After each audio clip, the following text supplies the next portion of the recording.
আমরা কৃষক, আমাদের কোনো নেতা মন্ত্রী কথা শোনে না। হ্যাঁ, শুনবিই বা কেন? আমরা দিনরাত কষ্ট করি, ফসল ফলাই, ফসল উঠিয়ে নিয়ে যায় কৃষক মন্ডিতে। মান্ডিতে বলে ধলতা নিতে হবে, আমরা কিষান, আমরা ধলতা বুঝি না। এত পরিষ্কার করে বস্তায় ভরে মন্ডিতে নিয়ে আসলাম, তাও আবার ধলতা।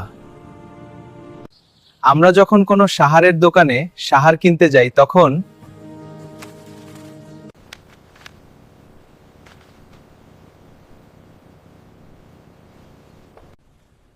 তখন আমাদের কোনো ধলতার প্রশ্নই ওঠে না।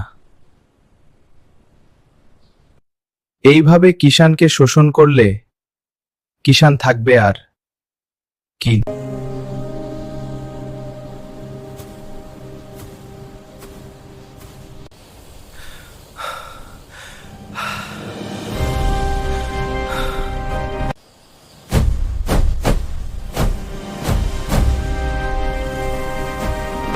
কৃষকের ওপর এভাবে অত্যাচার হলে করব কি?